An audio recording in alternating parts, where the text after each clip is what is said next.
तो जनाब बात करेंगे ड्रामा सीरियल यही है कि सेकंड एपिसोड की। और जैसे फर्स्ट एपिसोड बेहतरीन थी वैसे ही सेकंड एपिसोड भी उतनी ही बेहतरीन थी। और अगर आप लोगों ने एपिसोड देखी है दोनों, तो अपने जो रिव्यूज़ है वो कमेंट के अंदर आप लोगों ने ज़रूर शेयर करने हैं। और आप लोगों ने बताना है कि इस ड्रामा के अंदर आपका जो फेवरेट कैरेक्टर है वो कौन से वाला है। बात करेंगे बिली की। कि बिली, मैं फिर उसको बिली बोल रही हूँ क्योंकि मुझे लगा इसका नाम बिली है लेकिन उसका नाम मिली है। वो इकलौती होने की वजह से इतनी लकी है कि उसके पेरेंट्स उसका, हालांकि वो लड़की है, लड़का नहीं है, लड़की है, लेकिन वो इकलौती है। उसके पेरेंट्स इतने खुशहाल हैं कि वो मतलब भर भर के अपनी बेटी की ख्वाहिशात पूरी करते हैं। पहले से पहले जो चीज़ उसको चाहिए होती है, उसके कहने से पहले उसके पास वो मौजूद होती है। मतलब इतने उसके शशके हैं कि जो याहिया है उसकी सिस्टर उससे जो है वो कह ले कि हमने देखा एपिसोड के अंदर किस तरह से जो है वो उससे इम्प्रेस है उसकी सारी चीज़ों से। मतलब एक ये ना कि एक वो बंदा जिसके पास नहीं है ये सब कुछ, तो उसके अंदर वो हसरत ही जन्म लेती है कि काश मेरे पास भी ये सब कुछ होता। ये सब कुछ ना भी होता, एटलीस्ट मेरे पास इतना ही होता कि मेरी बुनियादी ज़रूरियात ही जो है वो अच्छे से पूरी होती। बट पेरेंट्स को इस चीज़ का कहाँ ख्याल है। अगर हम बात करें दादी की, कि मिली इतनी लकी है कि दादी भी उसकी तारीफ़ करने पे मजबूर है कि हाँ भाई इकलौती हो, तुम्हारे नाज नखरे क्यों ना उठाएं। तो अभी जिस दादी को इतनी ज़्यादा कि जी पोतियों की लाइन लगी पड़ी है, एक का सर ढकें तो दूसरे का पाँव, और मतलब कि दिल जलाने का कोई मौका दादी जो है वो जाने नहीं देती। तो बुशरा ने वहाँ पे आके बड़े ज़बरदस्त, मतलब मुझे समझ नहीं आता कि बाकी इतने पॉजिटिव कैसे हैं, वो क्यों इस तरह से चुप होके और ये सब कुछ करें। मतलब ऐसे जो होते हैं कि जो इस तरह की बातों को या इस तरह की सिचुएशन को बस चुपचाप अपने आप को मजलूम समझ के जीते हैं, तो ऐसा लगता है कि जी ये ठीक बंदे हैं। लेकिन वो बंदा कि जिसको तकलीफ़ होगी, जो बर्दाश्त कर कर के थक चुका होगा, अगर वो बोलेगा तो फिर वो जहर लगेगा कि ये जी मतलब इस तरह से नहीं बोलना चाहिए। लेकिन अगर आप देखें ना, हकीकत इससे भी ज़्यादा खौफनाक होती है और भयानक होती है। और मतलब इतनी बेहतरीन उसको जो है वो रियलिटी को दिखाया गया इस ड्रामा के अंदर कैसे होता है। तो उसने बड़ा ज़बरदस्त टाइम पे आके जवाब दिया कि अगर जो है फिर आप लोगों को भी मुझ पे बस कर जाना चाहिए था। क्यों आपने जो है वो पोते की ख्वाहिश के अंदर इतनी लंबी लाइन लगा दी, जो आज आपको ये फ़िक्र खाई जा रही है कि एक कमाने वाला है, ढेर खाने वाला है, एक का मतलब सर ढके तो एक के पाँव।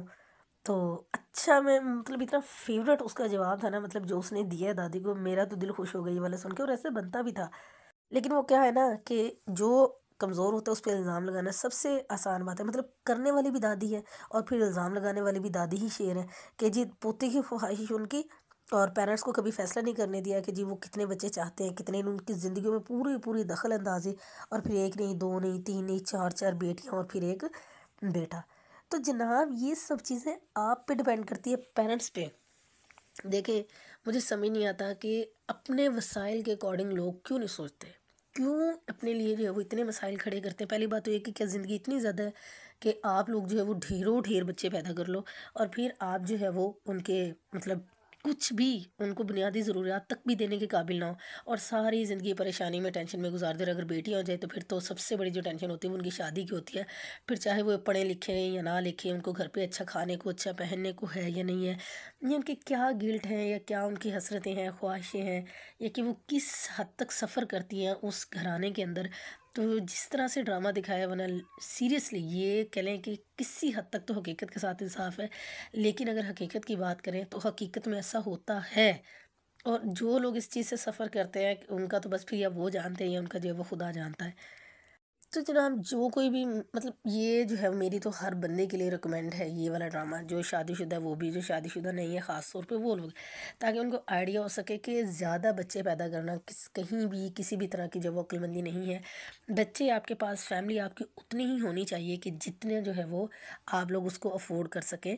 और जो है वो उनकी सारी मतलब आप जो है वो अल्लाह का भी तो खौफ होना चाहिए ना। देखिए इतने बच्चे पैदा करके अगर आप उनकी ख्वाहिशात या बुनियादी ज़रूरियात ही पूरी ना कर पाए, तो वो भी तो गुनहगार होने वाली बात है ना।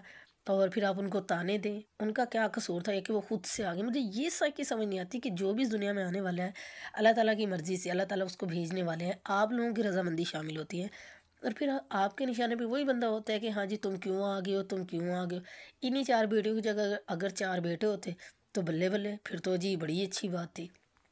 मतलब ये वो माइंडसेट है जो आज भी मतलब थर्ड वर्ल्ड कंट्रीज़ के अंदर या हर जगह भी कह लें कि जी ये आज भी जो है वो ये निज़ाम चल रहा है। और बुशरा के वही फिर से आप पे, और उसको जो है वो ज़्यादा उम्र की टेंशन और जो उसके गिल्ट हैं, यकीन करें कि ये हर उस लड़की के गिल्ड होते हैं जो कि ओवर एज हो रही होती है। हमारे माशरे की जो बात है ये कि हमारे माशरे में जो ट्रेंड चला हुआ है जी कि 30 के बाद तो लड़की बेकार हो जाएगी, शादी 30 से पहले ना हुई तो फिर तो पता नहीं क्या वबाल आ जाएगा। मतलब इस तरह की सोच हमने पाल ली हुई है जिसने हमारी ज़िंदगी को और ज़्यादा जो है वो मुश्किल बना दिया हुआ है। तो एक तरफ जहाँ पे जो है वो जो बुशरा है उसको याहिया की ज़िंदगी बड़ी ही चार्मिंग लगती है और ये कि वो उसका हक खा गया और उस पे सारी तवज्जो है, सबकी केयर और सबकी जो है वो कह लें तारीफ़ का हकदार सिर्फ याहिया है। तो दूसरी तरफ कोई याहिया के भी गिल्ट को देखे कि वो किस घुटन का शिकार है कि वो जी दादी की मन्नत पूरी करने की खातिर जी उसके पाँव किस हद तक ज़ख्मी हो गया है। इवन कि सिलेक्शन का टाइम है और उस वो पाँव को ज़ख्मी करवा के बैठ गया है, बट फिर भी वो एक लफ्ज़ नहीं कह सकता, उफ तक नहीं करता। वो इतना पॉजिटिव बच्चा है, वो इतना बेहतरीन इंसान दिखाया हुआ है कि देख के यकीन करो उस पर ना तरस आ रहा था। लेकिन फिर भी वो देखिए डिटर्मिन कितने हैं, मतलब जहाँ पे वो घर वालों के सामने नहीं बोल पा रहा या कि मतलब इतनी ज़्यादा अंडरस्टैंडिंग, इस हद तक अंडरस्टैंडिंग कि जी वो इतना पॉजिटिव है। मतलब आप मतलब अल्फाज में बयान नहीं की जा सकती कि वो अगर मतलब खेलने से अब वो उससे खेला भी नहीं जा रहा, फिर भी वो इतना डिटर्मिन था अपने इसके लिए खेल के लिए कि उसने जो है वो परफॉर्म करके दिखाया इवन कि वो ठीक नहीं था।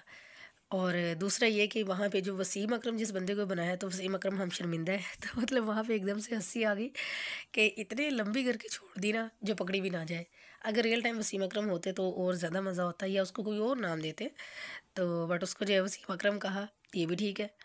और याहिया की अम्मा के एक्सप्रेशन थोड़े अजीब से थे जब याहिया उससे जो है वो मिली से पूछ रहा था कि तुम्हारे जो है वो हाथ तो नहीं जला, तो वो एक्सप्रेशन में शायद वो भी समझ गई है कि कुछ ना कुछ जो है वो चल रहा है।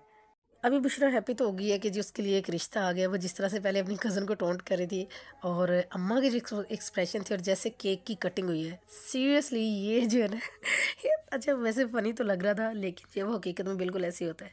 तो अभी बुशरा थोड़ी बहुत उसको मतलब खुशी तो हुई है कि चले जी उसका फाइनली रिश्ता आ गया है। देखें रिश्ता होता भी है या कि नहीं होता, ये अभी जो है वो नेक्स्ट एपिसोड में पता चलेगा, बट इतने जल्दी होता हुआ मुझे तो नज़र नहीं आ रहा।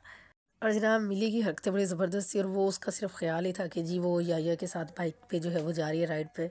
तो ऐसा कुछ भी नहीं था, वो सिर्फ उसका ख्वाब ही था। तो मुझे भी यही लगा था प्रोमो देख के कि ऐसा पॉसिबल तो नहीं हो सकता कि इतनी जल्दी उसके पास बाइक आ जाए। तो खैर वो सिर्फ उसका ख्याल था।